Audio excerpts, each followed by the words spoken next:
Good morning, everyone. Hi, my name is Robert Schmid. I am Deloitte Digital's Chief IoT Technologist, also widely known as Mr. IoT. This week on Coffee with Mr. IoT, welcome to my co-host Rachel Mohrmann, and I am talking with Tracy Cambis, a Deloitte principal leading our IoT retail efforts.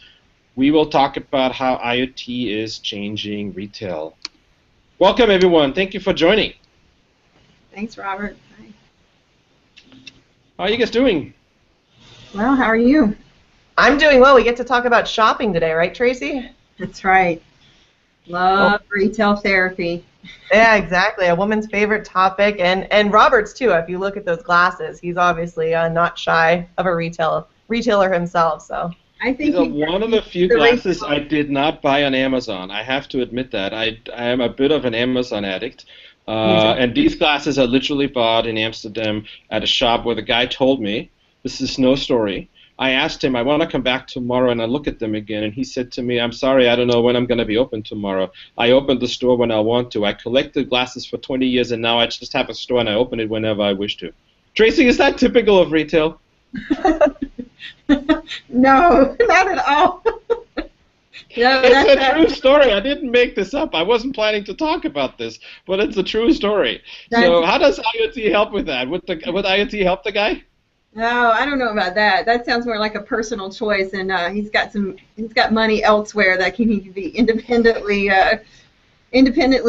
funding himself in other ways.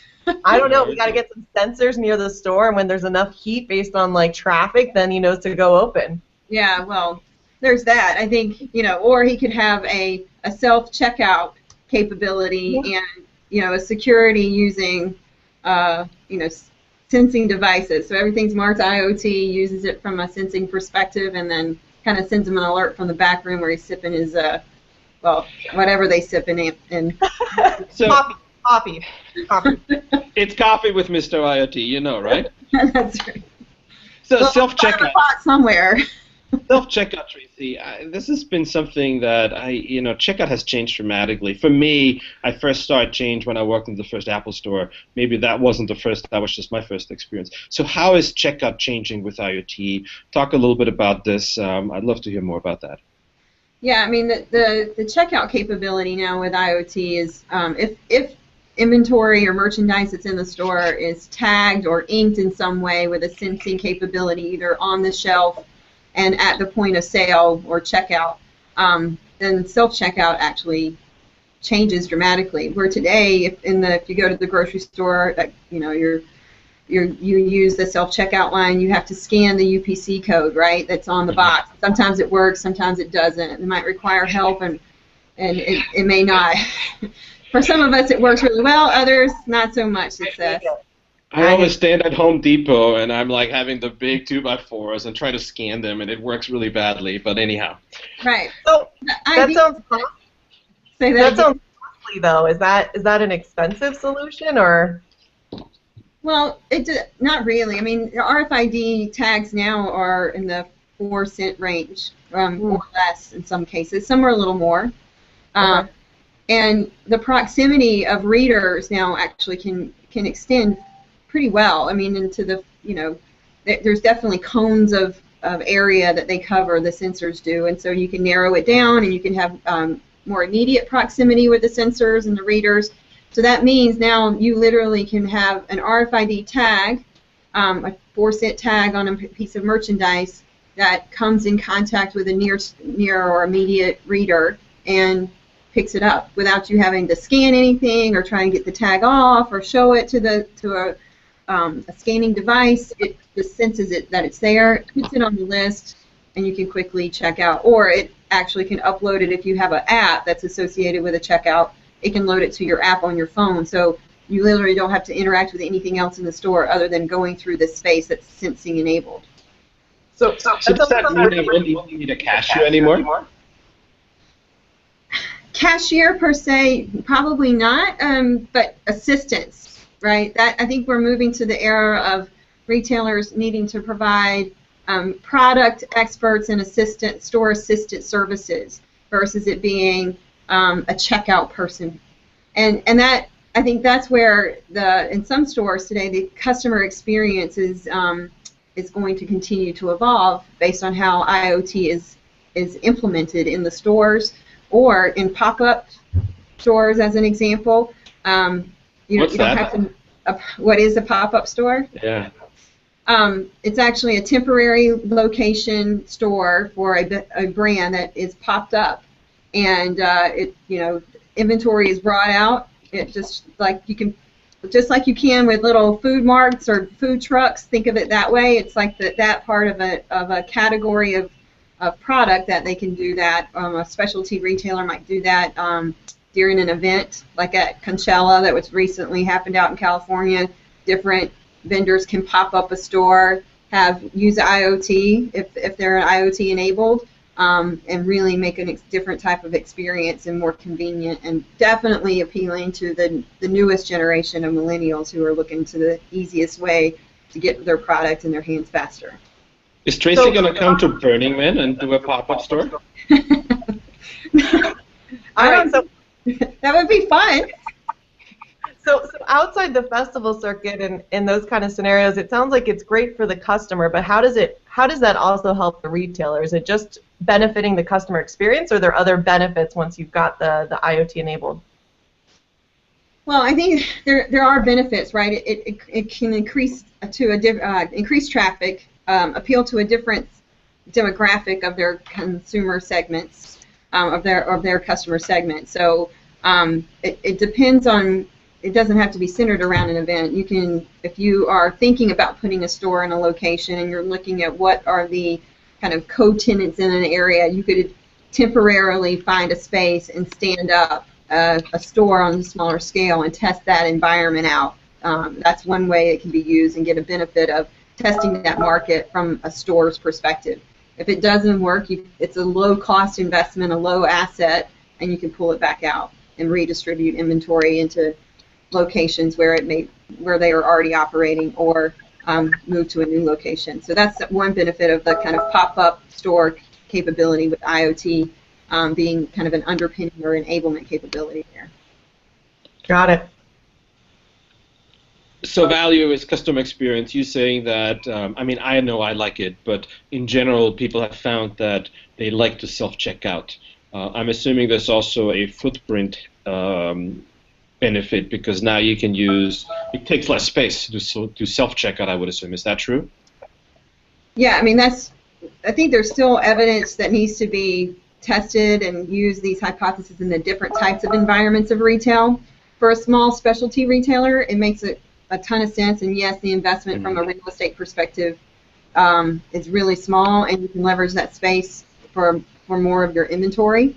But for the big guys in the big box department stores, the theory is there, but then at the same time there's a lot of other considerations, like shrink, for example. How do you place security in those venues, and offer, because right now the customer experience is all about what happens at the time of checkout or as you're walking in, and there's a lot of activity and people that you're interacting with in grocery stores or the big box retailers at the point of sale that exist at the store's doors, and so there's interactions there that are happening, and so if you take all the checkout line away, where do those interactions now need to be distributed in the store so that it gains more of a value from a customer experience perspective?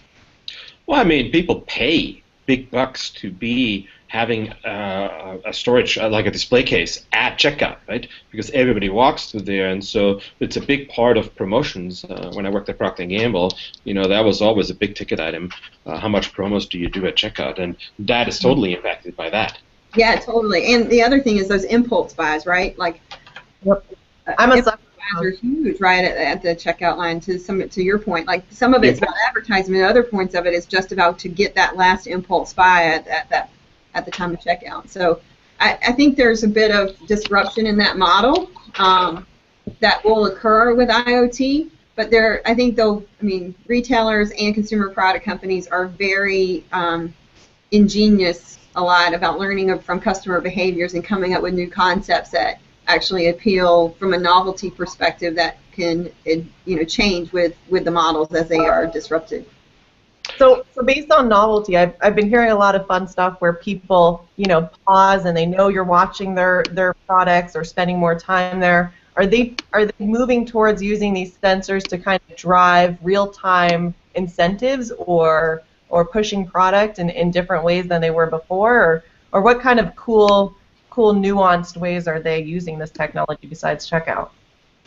So I think there's a couple of use cases that are being deployed and being thought about right now.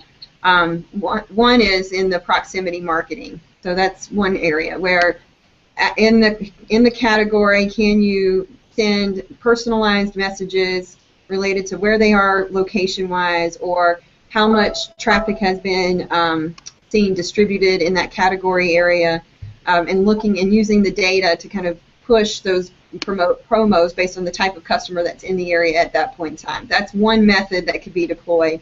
And then from a simplicity perspective, it doesn't have to have all of that analytics. It could be that you're not doing it from a personalized perspective. It could be that you're just going to offer a promo in that category and use IoT to push that promo at that point in time to make it more relevant for who's in the space at that time in the store. The other use case that's very interesting with IoT is if it's RFID tagged, inventory management. One of the biggest cost factors in retail is how much inventory you're carrying. But it also has a store or a customer experience impact as well, right? So not just about how much you're carrying, but if you're out of stock, are you going to lose that customer because you didn't have it in stock for them at the time they wanted it? Or are you going to offer a capability that they can order in real time right there where they're at, and it's shipped within however many hours right to their door? So there's a capability using IoT for inventory management, auto replenishing, and helping manage that connectivity with the customer to get the right inventory to them at the right time. So I just wanted to quickly jump in here. If you joined us a little late, my name is Robert Schmid, Deloitte Digital's Chief IoT Technologist, and you're watching Coffee with Mr. IoT with Rachel Mohrmann and Tracy Cambies, a Deloitte principal leading our IoT retail efforts, and we're talking about IoT and how IoT is changing retail.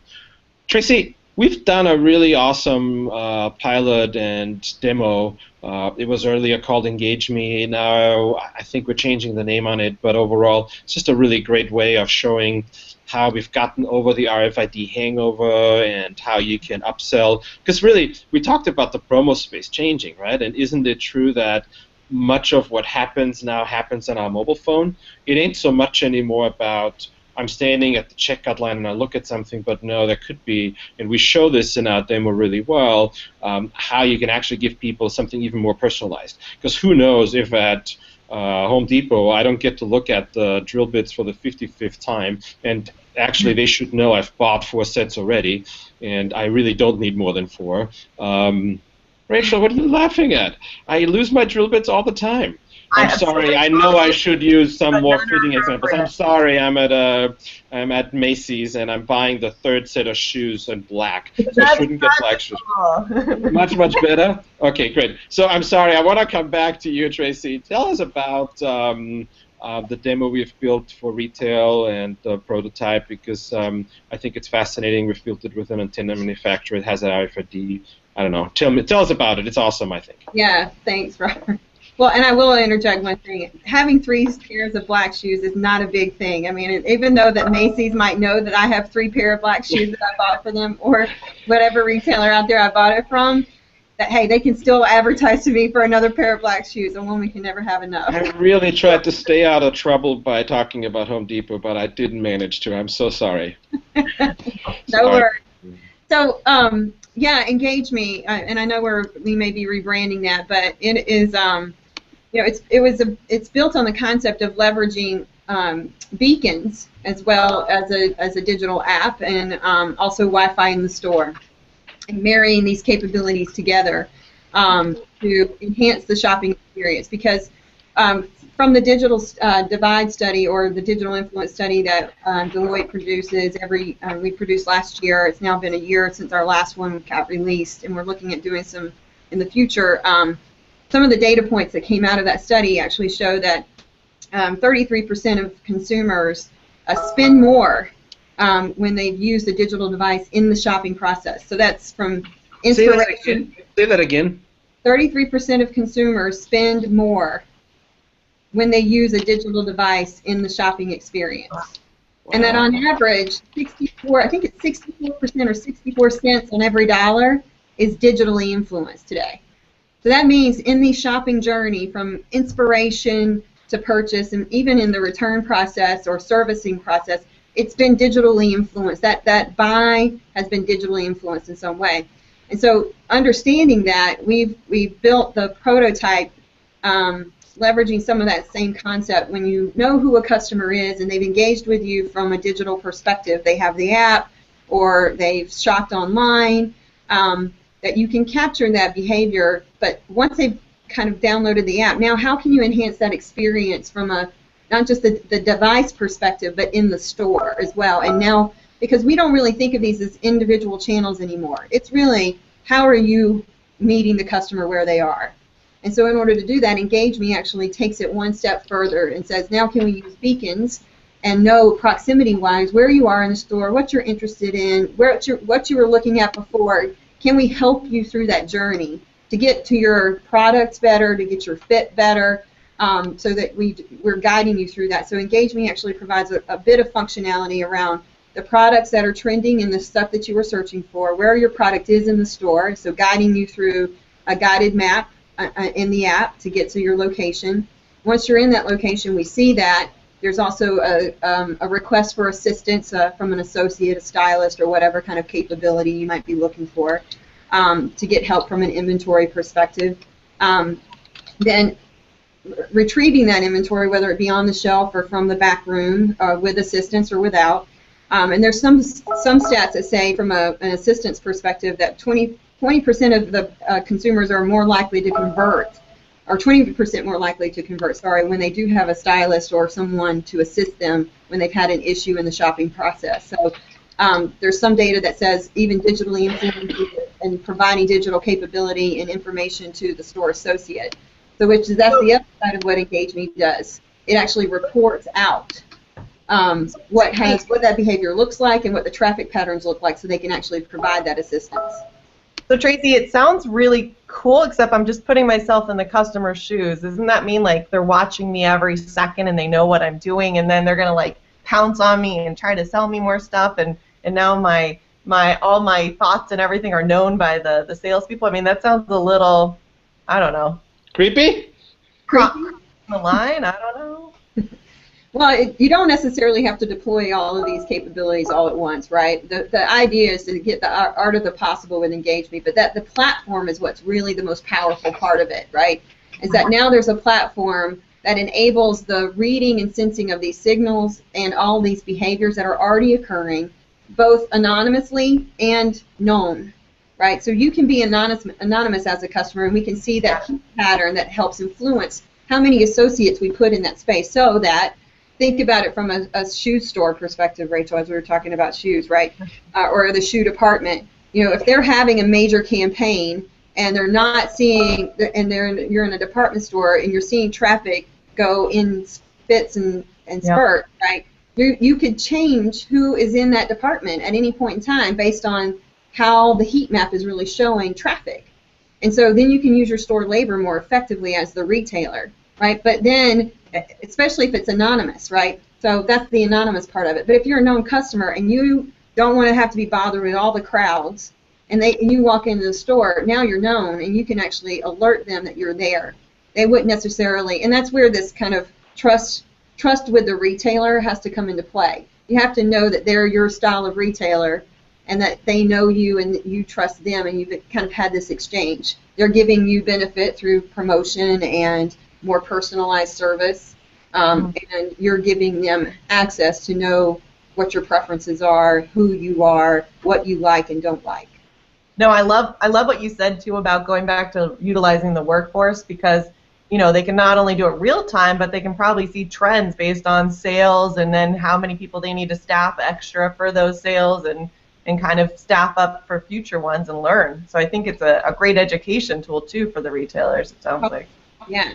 Well, it should help store managers be able to plan better, right? Yeah. like if they can see that they had a lot of traffic in a department before, they should focus restocking efforts in that department for the next day or that evening, right? And then they work to the lesser hit areas of the store. So that really helps plan what people are doing from a task management perspective as well. Okay. So just as a reminder, you're watching Coffee with Mr. IoT with my co-host Rachel Mohrmann and Tracy Canby, our partner in Retail IoT with Deloitte. And I wanted to ask you two questions, and we have about 5 minutes to go, or 4 minutes. But question one, you talked a little bit about inventory, and I think there's an interesting. I had this experience one time. I went to, I don't want to mention which big store because it's not going to reflect. I just wanted to know if this is typical. I wanted a mattress cover. And I looked it up online, and they say had that 5 pieces in stock, and go to this store. So I drove out of my way to get to that store, and it was nowhere to be found. They had nothing in inventory. So is that typical? Talk a little bit about inventory. And the other question I wanted to ask you is about data, privacy, and security. I get this asked. I hate the question, and so therefore I'm so happy I can ask you once. Who actually owns that data that gets stored? So take it at any point in time, and you can punt if you want to. I might make a suggestion of a guest you should have on in the future on the privacy and security, but I'll do my best to give you a little bit of a point of view. Great, thank you. But let's start with the inventory question first. I think with IoT, as retailers, as the cost continues to come down for tagging and inventory sensing on the shelves capability, which I think for some retailers it makes a ton of sense to do it now. For the bigger guys, that there's a little bit of that cost. When do I invest, or where do I invest it in that space? But it does help from an inventory visibility. So today, stores typically have visibility at the time POS has taken that inventory when the merchandise is scanned. That point in time, it comes out of the store inventory, right? And when POS is uploaded to the data warehouses that be corporate or in the cloud or wherever they might be, that's when visibility is created. But typically what's happened and what we've seen is that's a really hard thing for retailers to see in a real-time manner. One, just because POS isn't necessarily a real-time thing, and there's a lot of data collection and other data that's coming back from the stores, right? When it's received from the back room, there's data that's coming in there. So you know when it comes in, it's just how frequently you can actually get access to the data when it's going out. And then how do you update it from providing that on the online systems? Traditional retailers that started out with brick and mortar actually struggled with merging data sets between online because they actually stood 2 businesses up. They had the brick and mortar, and then they had their online. And then over the last 5 years, I would say we've seen a movement of merging this product information together, so they now have at least one common set of product identification, and then now they can tie the transaction behavior up to that. And so that's been a big journey I think a lot of retailers have been on, and so now they're just at this point where they have back office visibility, but providing that to online with some level of accuracy has been a big challenge. And a lot of that resides with the fact that POS just takes a long time with when you have a bunch of stores to get back up to the data warehouses to marry it up with everything else. So is this I tell you what, let's take the security and privacy one and make a whole different one out of it. I heard you, it's actually a good idea. Why don't all of us just go and to close it out, a crystal ball look forward, take 3 years, take 5 years, you pick. How is our shopping experience going to look like with IoT? And why don't you get started? I don't know. Rachel, you get going. You've been quiet. I know that's hard for you because I kept stomping on you. I'm sorry. No. It's perfect. I want to know what you just described, Tracy. What does the future look like with IoT enablement? So what gets solved and how does it get solved? Because I agree with Robert. That's the most frustrating thing in the world. You go expecting, or they say, oh, we have 3 in stock in your size and we can't find it. I'm like, no, I want that dress. Yeah. So what does the future look like with IoT then? How does it change? Well, with IoT now, and the technology that sits behind it and the platforms that are behind it, you can have real-time inventory visibility, right? That I think the systems today that are the back office systems and inventory management systems are now ready to support the level of real-time integration. I think they probably had it a lot longer. People just never plugged it in because it seemed very cost prohibitive. But with IoT, there's not as much activity that is required in the store to keep those inventories updated. So inventory should be able to, quantity-wise, happen in a more real-time manner. And leveraging IoT to do that will be one of the biggest enablements. It'll be either sensing from the shelves, or it'll be sensing using RFID and POS. So using those inputs and ingestion points to actually now update inventory in a real time and get it out to the apps and the online systems in a near real time manner, meaning like with 10 to 15 minute refresh time, if that, right? And therefore you or your buying experience, you know before you walk in the store that they're actually going to have it, and within 15 minutes of you arriving, you should be able to locate it quickly and easily. And then that way you don't, and if you don't, if you get there and there's been some glitch in the system, then there's a reorder capability that should be enabled just by you scanning that RFID tag in that category or on that dress that was very similar and marking a size and having it shipped to your home. Perfect, Tracy. Tell me what store that is. I'm going there. Tell me all your clients from shopping. Done. Not going anywhere else. Not wasting my time. So, guys, we're at the end of Coffee with Mr. IoT. A choice. You either get to tell me the crystal ball view of what shopping is going to look like, or you have to show me your shoes. I'm wearing Converse today. Go, Rachel. I'm wearing running shoes still too, because actually I'm hiding. This isn't real. I just went for a run, so I'm just faking it actually behind the scenes. Oh, there you go. Look at that, very fashionable. I can't believe I got you both to show your shoes. I have to say that's my biggest accomplishment of any Coffee with Mr. IoT so far. Thank you, guys. Really, Robert? Really? Yeah. That's an accomplishment. Fantastic. I'm sorry, I live off little things in life. It's the little things that make me happy. That's great. Okay, well, thank you for joining Coffee with Mr. IoT. Please join us next week again, every Friday, 9 a.m. Pacific, noon Eastern. Tracy, Rachel, any closing thoughts, any comments? No, I'm excited to hear what security brings. That's a great topic. Yeah, I think we need to have a separate one on that. But I would just say everybody keep shopping, and if you've got perspective, don't hesitate to share it with Robert and I. We'd love to get your comments about what's going on in your retail world. Thank you, Tracy. You were an awesome guest. I really appreciate it. Thank you, Rachel, for being my co-host. I love doing this with you. As long as you don't call my new haircut a bowling ball, I'm all good. That was off the air, but now it's on. All right, bye, guys.